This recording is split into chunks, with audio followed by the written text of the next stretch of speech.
What's up guys and welcome. You are watching Fazi Fitness. So let's start this video with the physique update of the Butcher, Brett Wilkin. The intense training camp is on with him and the Detroit Pro champion Martin-Fitzwater. So Martin is pushing through these final workouts and he is pushing extremely hard as he has got a guest appearance to make just 1 week from now at the Pittsburgh Pro and then on to one of the biggest shows of his life, the New York Pro. Because this is the first time he will be going up against a guy like Nick Walker. And also a chance to see where he stands in the current circuit of bodybuilding pros. So I guess both these guys benefited greatly from this training camp. Brett needed a partner who could push him really hard so that he could regain all his size, his density, his muscle majority back that he lost last year because of that digestion problem. And the fact is he needed to get bigger before starting the prep for this season. And Martin, on the other hand, was also able to win his first pro show just a few weeks ago. And both these guys do not mess around, especially when it comes to training. Martin has trained with a guy like Branch Warren during the beginning of his career. So these guys try to bring that same energy whenever they're in the gym. Because we all know Branch Warren is one of the hardest training athletes that this sport has ever seen. So if you guys ask me, Brett Wilkin will most probably do either Chicago Pro or Tampa Pro. So Chicago Pro 2021 was the show that put Brett Wilkin on the map because he went toe-to-toe with a guy like Hunter Labrada and he really held his own. His conditioning was absolutely spectacular at that show and he was able to beat a guy like Rolly Winkler at that show. And that was the show where everyone realized that Rolly Winkler was past his prime. His days as a top competitive pro, they were behind him. So Chicago Pro is like 10 or 11 weeks away while Tampa Pro is scheduled to be in August, just before Texas Pro. So Brett Wilkin made quite some noise with that guest posing that he did last weekend. For those of you guys who do not know, his Olympia debut was supposed to happen last year, but unlucky for him he had to drop out. He had to pull out of that show. So let's see whether he can qualify for the Olympia this year and share the stage with his training partner Martin-Fitzwater. And here is the fact. Even getting to the Olympia stage this time, that is going to be such an accomplishment because this is probably going to be one of the toughest lineups that we have seen in the recent past.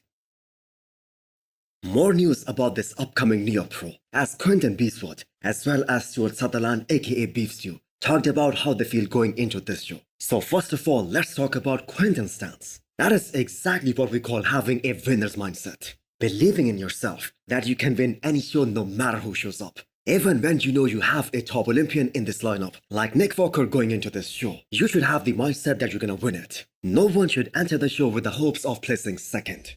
But that being said, realistically speaking, obviously Quinton isn't there just yet. He needs at least one more off-season in order to break into that elite group of people who are considered the first call-out material. But him doing the New York Pro, that does signify one thing. He isn't afraid of going up against a guy like Nick Walker. Both him and his coach Matt Jensen, they are very confident in how much progress they have been able to make. And they will test their potential against a top 3 Olympian and see what they need to improve for this upcoming Mr. Olympia, which is most probably going to be his Olympia debut. So the second good news is that Quinton is trying to bring that old norm back, where competitors would compete multiple times, taking advantage of the fact that they are in shape because they spend months and months getting into that contest-ready conditioning. So he wants to do at least 4 shows this year. I believe Cali Pro is going to be his second show, and then possibly Toronto Pro, and 4th show could be Vancouver Pro.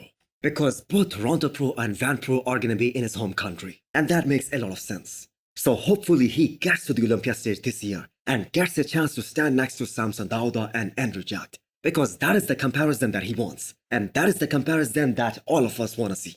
All these tall, aesthetic mass monsters. Just throw Michal Krizo in there as well, and possibly Big Ramy, and that is gonna make one hell of a call out. So Beef Stew was asked where does he think he can place at this upcoming New York Pro. I mean, this is also a guy who has been prepping for this show longer than most of the competitors. So he has more of a realistic approach, more of a realistic answer, as Stu thinks Nick Walker is obviously going to be in a league of his own. And that is obviously correct. He is, after all, a top 3 Olympian. And he is one of the toughest and hardest bodybuilder to beat when he is on. And interestingly, none of these guys except Tonio Burton have stepped on the Olympia stage before. So Stuart, in his own word, he thinks he can place anywhere between 2nd to 6th. This sounds like a cop-out answer, but I really don't know what New York is going to shape up like. I could be 2nd place, I could be 6th. And going by on paper, Tonio Burton has earned the right to say that he's going to be Nick Walker's main competition here, as he is top 8 in the world, and his physique has progressed a lot, especially in the last couple of years. specifically since the Olympia last year. The question is, how much different can Tonio Burton be compared to what we saw from him at the Arnold Classics South America? I mean, he could have more separation in his quads, he can be in a tad bit better conditioning. The one thing that was missing from his physique at the Arnold Brazil stage, and that could have really impacted the results of that show. But as far as putting on more muscle is concerned, that we all know isn't possible in such a short time span. So Tonio Burton is 220 pounds on the stage. But here is the thing, he doesn't look this light when he's up there. He was making Rafael Brandao, who was 260 pounds. He was making him look all soft and small, especially in some of the shots, like the back double bicep and the back lat spread. But we all know, Nick Walker's back shots are in a league of their own. The only guy who can beat Nick Walker in that back double biceps is our reigning Mr. Olympia Derek Lunsford. Another guy who's gonna be competing here at the New York Pro in 2 weeks' time is Justin Rodriguez. Now, we do not exactly know what his expectations are for this show, because this is gonna be a way harder show than Detroit Pro. This is a much more deeper lineup. So here is an interesting fact for you guys. Justin made his Olympia debut back in 2018, and interestingly, all these guys like Nick Walker, Tonio Burton, Martin-Fitzwater, Beef Stew, all these guys weren't even pro back then. So Justin is definitely a veteran in this lineup. But I am afraid to say that he is way past his prime. His physique has been on a continuous decline since Boston Pro 2022, with Detroit Pro being one of the most disappointing performances in the last few years. I mean, he was supposed to win this show. There were only 3 guys, Good Vito and Martin-Fitzwater, and he wasn't even able to make top 3 here. Not only did he lose to Good Vito and Martin, also lost to Ronald Gordon, which was totally unexpected. And there is a very high likelihood that all the upcoming shows, they will have a deeper lineup than Detroit Pro. So do you guys think Justin is gonna finish in that top 4 at this upcoming New York Pro? Or is he gonna be outside of the top 6? Do let me know what you guys think. More updates from the Iranian phenomena Behrouz Tabani, as he is now less than 6 weeks out of Spain Pro and about 7 weeks out of Italy Pro. I have to say, unbelievable size and fullness right now. There will be significant changes in his physique this time around, because the last time we saw him on the stage, that was at Romania Pro in 2023. And keep in mind, he was able to beat a lot of big names at that show, like Nathan Diesha, Andrea Presti, Harsamdi, and all of the others. The only guy he wasn't able to beat there was Samson Dauda. Samson just had too much size over Behrouz Tabani.